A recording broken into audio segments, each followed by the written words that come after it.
Bonjour à tous, bienvenue dans Mark & Strat. Je suis ravie de vous retrouver comme chaque semaine. Je vais encore une fois recevoir des experts du secteur de la communication, de la publicité et des annonceurs pour nous expliquer bien leur dernière campagne, leurs dernières activations et surtout les enjeux stratégiques qui se cachent derrière. Alors, au programme cette semaine, une opération séduction puisqu'il y a quelques jours, c'était une nouvelle édition, la 14e d'ailleurs, de l'opération Journée Agence ouverte organisée par l'AACC. L'objectif est toujours le même, faire découvrir le monde des agences à de futurs talents. Et encore une fois, toute l'industrie s'est mobilisée la semaine dernière autour du thème de l'année qui était la curiosité. Les codes du luxe, c'est le métier de Publicis Luxe, agence spécialisée dans ce secteur. Alors pourquoi une entité à part? Comment se distinguer dans ce secteur concurrentiel? Et puis quelle stratégie sur le digital?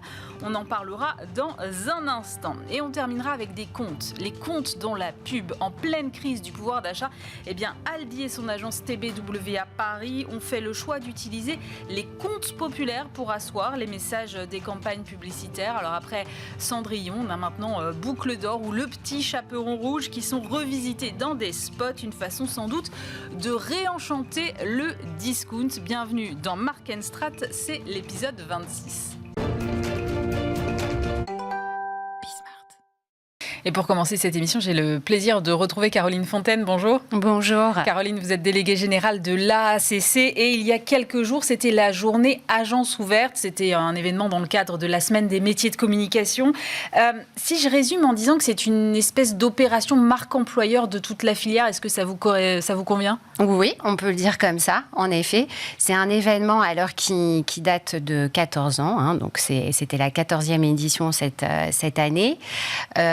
Et c'est un événement qui est très important pour les agences et plus généralement pour le secteur des métiers de la communication, puisque c'est l'occasion en fait de montrer ce qui se passe, par exemple derrière la fabrication d'une publicité. Tout le monde les voit, mais peu de gens savent comment tout ça est fabriqué. Et donc c'est un moment aussi où on peut parler de ces métiers-là, de la diversité, de la richesse des métiers de la communication, et puis plus généralement aussi de l'impact de la communication sur la société française, son économie, etc., notamment grâce à vous, et merci de me recevoir à cette occasion. Caroline, quand ça a été lancé il y a maintenant 14 ans, c'était pour répondre à quel besoin? Est-ce que le besoin est d'ailleurs toujours le même aujourd'hui? Les besoins, je pense, ont largement évolué. En fait, nous, ce qu'on constate, c'est qu'il y a eu pendant une petite période, non pas un désamour vis-à-vis des métiers de la communication, mais davantage de complexité, de difficultés à recruter, notamment un certain nombre de profils. Et donc, là, nous, ce qu'on a souhaité faire, c'est bien remettre de la puissance sur cette journée, de l'élargir à la Semaine des métiers de la communication, ce qui était une première édition, une grande première, tout simplement pour montrer d'abord, encore une fois, la richesse de ces métiers, et puis aussi pour dire à tout le monde, n'ayez pas peur. En fait, même si vous ne connaissez pas, il y a possiblement un métier qui est fait pour vous à l'intérieur d'une agence, parce que justement, il y en a beaucoup. Et puis, on a aussi envie de dire, il faut un peu faire attention aux clichés qu'il peut y avoir autour des métiers de la communication ou de la communication en général. Il y en a beaucoup et peut-être de plus en plus. Et ça, c'est un vrai enjeu. La communication, c'est pas l'hyperconsommation. Voilà. C'est aussi ça qu'on cherche à dire au travers de cette journée. Et puis, c'est une célébration pour les agences. Elles sont heureuses d'accueillir les talents de demain qui étaient extrêmement nombreux cette année. Donc, c'était une vraie réussite.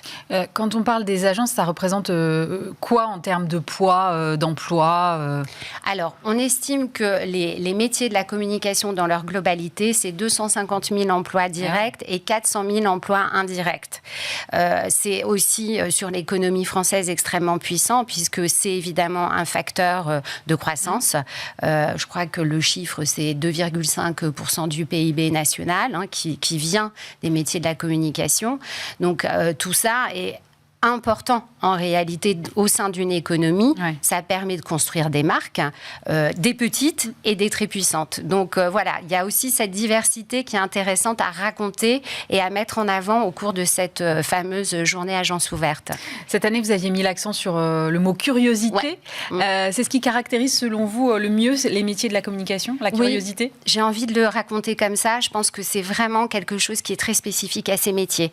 En fait, si vous avez envie d'avoir une carrière toute tracée, etc. Ne venez surtout pas en agence de communication et n'allez pas vers les métiers de la communication plus généralement parce que, en fait, et ça, c'est vraiment assez magique. Moi, je fais ce métier-là quand même depuis maintenant très longtemps. Hein, j'ai envie de dire malheureusement pour mon âge, mais bon, c'est comme ça. Et en fait, vous apprenez tout le temps. Et si vous n'apprenez pas tout le temps, eh bien, vous ne pouvez pas faire ce métier-là. Donc, nous, ce qu'on aime bien raconter autour de ça, c'est que ce qu'on cherche aussi dans les agences, c'est des vraies personnalités, parce que la créativité, elle naît aussi de la confrontation, de l'émulation intellectuelle. Et en fait, même si vous pensez ne pas avoir le bagage, par exemple, universitaire ou scolaire, etc., eh bien, pourtant, il y a certainement un métier qui est fait pour vous aussi dans ce cadre-là. Et on travaille aussi beaucoup à ça, aux enjeux de diversité, d'inclusion au sein des agences, qui en ont besoin. Justement, vous le disiez à juste titre, elles en ont besoin d'aller chercher des profils différents. Il y a eu un petit déficit d'attractivité de ces métiers-là. Comment est-ce qu'on redonne de la désirabilité aux métiers de la communication aujourd'hui ? Alors, je pense déjà en les racontant d'une certaine manière, en essayant de lutter encore une fois contre les clichés, et puis aussi en menant des actions qui sont des actions où en fait on se dit, eh bien là, on y va. Parce qu'à un moment, parler, c'est bien, mais il faut faire.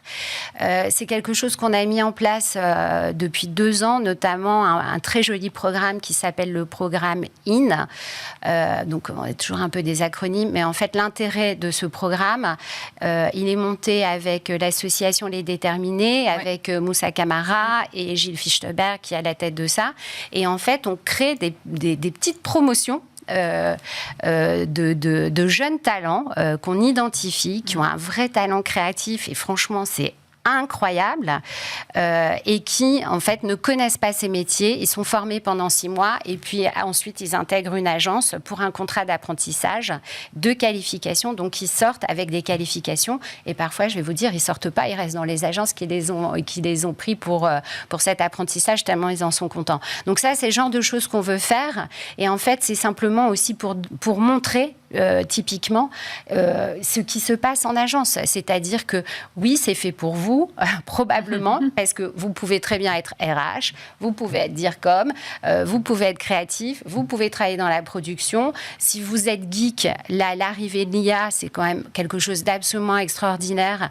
Et je connais très peu de métiers qui sont déjà aussi impactés et qui utilisent autant l'IA.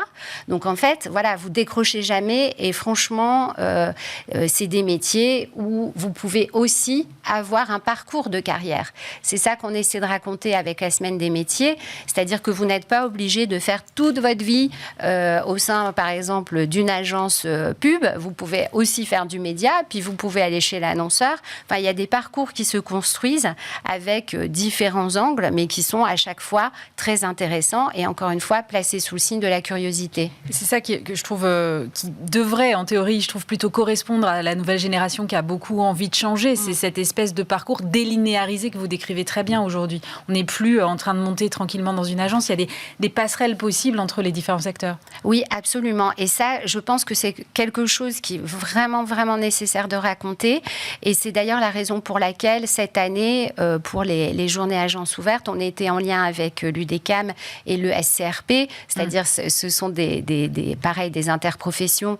Agence média d'un côté. Voilà, et relations publiques de l'autre, parce que également, en fait, un DIRCOM accompli, il sait faire des relations presse, il sait faire du média, il sait faire de la pub.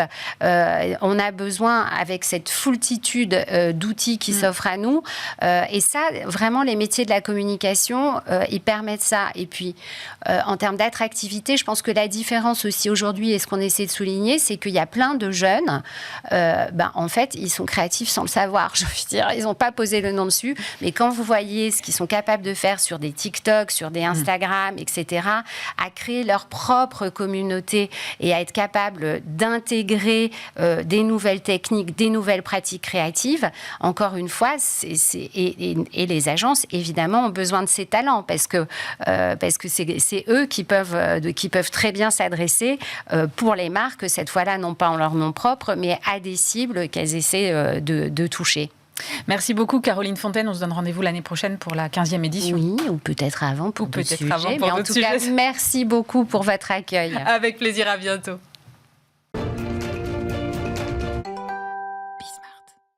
En agence cette semaine, en compagnie de Donatien Souriau. Bonjour. Bonjour. Vous êtes Managing Director de Publicis Luxe, agence créée en 2018. Alors, parmi vos clients, on peut citer Lancôme, Cartier ou encore Yves Saint Laurent Beauté. Ma première question sera sur ce secteur particulier qu'est le luxe. Justement, est-ce qu'il est si particulier que ça? Est-ce qu'il faut, Donatien, vraiment avoir une agence spécialisée? On ne peut pas travailler avec le luxe si on ne fait pas que ça toute la journée? Je pense qu'on peut travailler quand même avec le luxe, même si on ne fait pas ça toute la journée. Néanmoins, je reste convaincu que les marques de luxe ont des besoins marketing uniques qui nécessitent une compréhension sophistiquée du branding, de stratégie de l'exclusivité, d'une culture particulière, une compréhension de son marché et une approche visuelle très particulière, une culture de l'image et un certain nombre de savoir-faire qui rendent l'agence spécialisée, je pense, plus pertinente et qui nous permet d'avoir une approche stratégique sur mesure et donc des solutions créatives adaptées, ce qui, je pense, nous rend plus uniques et donc plus adaptés à ce marché. Sur l'approche créative, justement, il y a une attention particulière, j'imagine, sur l'esthétisme. On ne fait pas une campagne pour une marque de luxe comme pour une autre marque de grande distribution, par exemple? Non, tout simplement parce que voilà, les produits, l'exclusivité des produits, le raffinement des produits communiqués nécessite une approche visuelle, un sens du détail un peu spécifique. Voilà, on a une grande culture de l'image, du design, une manière de traiter la photographie, une vraie culture de l'image. On forme nos créatifs pendant des années à avoir cet œil, à comprendre la manière de sublimer ces produits, de les rendre encore plus désirables qu'ils ne le sont à la base. Et bon, voilà, on travaille avec des grands photographes, avec des grands réalisateurs qui eux-mêmes apportent leur supplément d'âme. Donc effectivement, ça nécessite une culture particulière et vraiment nos créatifs sont spécialisés, sont formés et on est très fiers du collectif qu'on a au sein de Publicis Luxe. C'est des gens avec qui on travaille parfois depuis longtemps ou qu'on forme vraiment en les prenant en stage afin justement qu'ils arrivent à acquérir ces spécialités et avoir cet œil. C'est ce qui fait la différence, c'est ce qui fait notre unicité et ce qui fait notre grande fierté. Comment on se démarque? Parce que je vais schématiser, vous serez sans doute pas d'accord avec moi, mais une pub pour un parfum, en général, on a un top modèle ou une actrice qui marche. Je schématise, mais c'est un peu ça. Donc comment est-ce qu'on se démarque? On se démarque parce que déjà c'est une marque particulière, une marque qui a un univers, et puis comme dans toute histoire publicitaire, justement il y a une histoire. Voilà. On raconte une histoire, c'est souvent une histoire qui est peut-être plus onirique, mais voilà, on raconte une histoire qui est singulière, qui est le fruit d'une réflexion autour de la cible, autour du message spécifique qu'on peut y apporter, et puis effectivement après il y a un traité, une manière de mettre en avant et de sublimer ce bénéfice émotionnel qui est voilà, un peu différent, un peu particulier. Alors en septembre dernier, vous avez fait une campagne originale justement pour Lancôme et le Louvre. Ça s'appelait Beauty is Living Art. Comment est-ce que vous avez imaginé cette campagne? Quel était peut-être le brief de départ? Alors déjà, c'est exceptionnel de pouvoir travailler sur un partenariat pareil. c'est-à-dire la plus grande marque de beauté qui collabore avec le plus grand musée du monde, celui qui est le plus visité. Donc on était très fiers de pouvoir participer à cette collaboration. Et donc l'enjeu, c'était aussi de permettre à la marque d'exprimer un point de vue sur la beauté. On entend souvent que voilà, la beauté peut être superficielle, peut être vaine. Voilà. On pense tout le contraire. Voilà, on pense que voilà, la beauté, depuis des millénaires, permet une expression, est en mouvement, justement. Et on cherchait donc à créer ces parallèles entre des icônes de beauté au Louvre et puis donc, nos égéries, en créant des conversations entre voilà, des représentations artistiques qu'on a sélectionnées et nos égéries. Donc, par exemple, on a créé un parallèle entre Corinne, qui était donc la première poétesse, et Aya Nakamura, voilà, qui est une poète des temps modernes, dans une conversation autour de la beauté, une beauté qui n'est pas figée, qui évolue au fil du temps, voilà, qu'avec l'expertise de Lancôme, chacun peut s'approprier. Voilà, c'est ça qu'on trouvait particulièrement intéressant. Et donc, ça permet à la beauté de prendre la parole, d'avoir un point de vue un peu unique. Lancôme a créé après une collection de produits spécifiquement designés, en prenant donc ces statues et en s'inspirant de l'art au Louvre. Et donc on a créé toute une campagne pour sublimer ces produits et puis pour parler justement de notre message autour de la beauté. Beauté is a living art. La beauté est un art en mouvement. Voilà. Vous avez racheté en décembre ARBH Design, agence spécialisée dans le digital. Quelle expertise vous apporte cette acquisition que vous n'aviez pas auparavant ? ARBH, c'est une agence qui est spécialisée à l'origine dans le design system. Donc nous, bien évidemment, on développe des campagnes digitales, mais on n'avait pas cette expertise dans le design system qui nous permet de maintenant concevoir des interfaces digitales qui sont mieux pensées, qui sont mieux intégrées au sein des écosystèmes digitaux de nos clients, au sein des plateformes. Donc de tirer le maximum de tous les outils digitaux et e-commerce de nos clients afin de pouvoir concevoir des expériences qui sont donc plus immersives, plus efficaces, plus performantes. Et ARBH est spécialisé donc dans cette expertise. Ils sont aussi des méthodologies de travail plus collaboratives, plus modernes, plus efficaces, qui nous permet aussi, nous, de toujours pouvoir réinventer nos méthodes de travail. Ils travaillent aussi beaucoup en essayant de décupler le pouvoir de l'intelligence artificielle dans tous leurs dispositifs digitaux. Donc ARBH, c'est maintenant notre réacteur pour pouvoir concevoir des dispositifs digitaux plus performants, plus efficaces. Et puis, c'est un bouillon de culture digitale qui est très important dans des agences comme le nôtre, où on doit en permanence se réinventer et en permanence faire en sorte que notre culture soit au pouls de l'évolution et de la transformation digitale contemporaine. Donc c'est pour ça qu'on est très content d'avoir les équipes d'ARBH, qu'on appelle maintenant le Digital Design Studio, au sein de Publicis Luxe. Merci beaucoup Donatien Survio. Je rappelle que vous êtes le Managing Director de Publicis Luxe. Et dans Marquez-moi cette semaine, Anne-Marie Gauthier, directrice marketing France d'Aldi. Bonjour. Bonjour.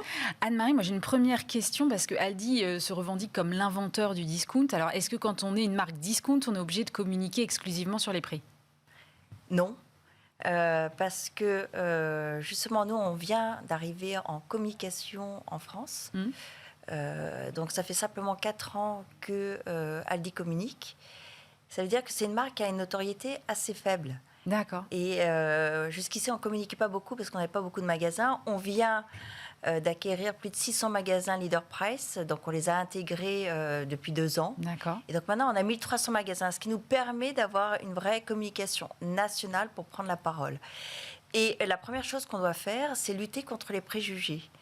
Et aujourd'hui, évidemment, on fait un peu trop rapidement l'équation de discount mauvaise qualité. Et surtout, c'est pas pour moi, parce que voilà, c'est pour les budgets contraints. Et donc, le discount, la nature même du discount, c'est d'abord des produits de qualité, et après on enlève tout le superflu pour limiter les coûts qui s'additionnent au prix du produit. Et donc, ce qui fait qu'aujourd'hui, notre obsession est plutôt de pousser, de valoriser la qualité des produits chez Aldi, parce qu'on a 90% de marques distributeurs. Oui. Donc, c'est des produits qu'on maîtrise totalement. C'est des recettes propriétaires. On travaille avec plus de 800 PME françaises. Donc, on a beaucoup de qualité à revendiquer. C'est ce qu'on fait dans notre communication. Donc, on a des pubs aujourd'hui sur les fruits et légumes qui sont livrés tous les jours, qui sont frais. Mm-hmm. On a une autre communication sur nos marques distributeurs en expliquant qu'on fait plus de 6000 tests blind pour les goûter, pour s'assurer que le goût est au rendez-vous avec la qualité, évidemment. Et puis, on parle de nos viandes qui sont 100% françaises, le porc, le bœuf, ce qui permet de rassurer, ou le pain, par exemple, qui cuit sur place tout au long de la journée. Donc voilà, on a des vrais arguments de qualité à mettre en valeur. Alors justement, puisque vous parlez de votre communication, moi j'ai regardé vos dernières campagnes réalisées par l'agence TBW à Paris. Donc il y a eu une campagne sur les nouveaux comptes. Il était une fois le discount. Et donc on a eu la réinvention de Cendrillon. Maintenant on a Boucle d'Or qui est sortie. C'est ce que vous dites, il fallait un petit peu réenchanter finalement l'univers du discount. Oui, et puis je pense que moi je suis convaincue que la com, ça passe par l'émotion. Mm-hmm. Parce que l'émotion est un ancrage mémoriel formidable. Donc je pense qu'il faut qu'on touche les Français. Et les comptes, c'est le petit pas de côté. En fait, je parle de choses assez quotidiennes. On voit des gens absolument normaux qui font Chaperon rouge. C'est une jeune femme qui vient voir sa grand-mère. Notre film sur le pain, c'est le prince charmant qui apporte les croissants à sa chérie. Donc, c'est des choses assez quotidiennes. Ouais. Mais le fait d'avoir dans la voix off ce petit pas de côté sur les comptes, ça permet de réenchanter le quotidien. Vous avez longtemps communiqué aussi sur la place du nouveau consommateur. Qu'est-ce qu'il a de si spécial, ce nouveau consommateur, Anne-Marie ? Alors, ce qui est très intéressant, c'est que ce nouveau consommateur ne fait plus les courses comme il le faisait il y a 20 ans, 10 ans. Je pousse mon caddie le samedi et je remplis mon caddie aveuglément, etc. Donc, et puis, je passe devant des linéaires qui font 100 mètres de long sur les jus d'orange. La charge mentale est trop forte. Aujourd'hui, les consommateurs d'aujourd'hui, et ce n'est pas un consommateur, c'est les consommateurs, il y a plusieurs groupes de consommateurs avec des comportements différents. Ce qu'ils recherchent, c'est de ne plus avoir cette surcharge mentale. Ils recherchent de la qualité, ils recherchent du bas prix avec l'inflation. Et donc c'est moins de gâchis de temps, moins de gâchis d'argent, moins de gâchis de produits. Donc ils vont beaucoup plus souvent faire des courses avec des paniers plus petits pour éviter le gâchis, parce qu'on jette plus de 15% de ce qu'on achète. Oui. C'est dingue. Et puis aussi moins de gâchis de ressources naturelles. Donc tout ça fait que le consommateur d'aujourd'hui, il est maintenant dans il y a une espèce de rejet de la surconsommation et de cette société dite de consommation. C'est intéressant. Oui. Et aujourd'hui, on est dans la frugalité, dans une nouvelle consommation dite frugale, assumée. Voilà, j'ai choisi aujourd'hui de ne pas acheter aveuglément et puis de ne pas acheter des produits qui coûtent beaucoup trop cher par rapport à la qualité des livrées. Donc, il y a cette recherche d'acheter malin, d'acheter intelligemment les bons produits au bon prix. Il y a une étude Ipsos qui est parue récemment qui disait qu'en période d'inflation, les consommateurs recherchaient de l'empathie de la part des marques. Comment est-ce que vous réfléchissez sur ces sujets ? L'empathie, c'est cette écoute des consommateurs et puis c'est la façon dont on leur parle. Donc, on ne parle pas de façon descendante. On travaille beaucoup avec les réseaux sociaux. Ouais. Donc, on fait, et on est très fiers avec l'agence d'avoir pu être le premier retailer en termes de conversation et de nombre de vues sur TikTok sur le dernier trimestre. Alors qu'on avait pris, pour la première fois, on communiquait sur TikTok depuis novembre. Ah oui. Et donc, ça prouve que, voilà, on s'inscrit dans les trends de TikTok et on va aller parler de nos sujets, de la qualité, du prix, etc. Mais dans ce langage, dans cette grammaire, en faisant attention aux tendances. Et par exemple, notre leaflet, au lieu de le présenter comme un leaflet en disant « tu vas trouver tel produit », on s'est inscrit dans la tendance qui s'appelle BookTok. Oui. où en fait c'est tout un chacun qui raconte le dernier livre qu'il a lu, et là on l'a détourné, et c'est cette femme qui est assez connue sur les livres, qui raconte les différents personnages qu'elle a rencontrés. Donc elle dit, et là la carotte qui rencontre la pomme de terre, ça va mourir de rire. Et voilà, on est dans cette empathie, c'est-à-dire qu'on rentre dans la sympathie, dans la vie des vrais gens, et dans leurs petites habitudes. Merci beaucoup d'être venue nous expliquer tout ça. Anne-Marie Gauthier, directrice marketing France d'Aldi. C'est la fin de cette émission. Merci de nous avoir suivis, bien sûr. Vous pouvez la retrouver en replay sur notre site bismart.fr et en podcast sur toutes vos plateformes d'écoute. À très vite sur Bismart.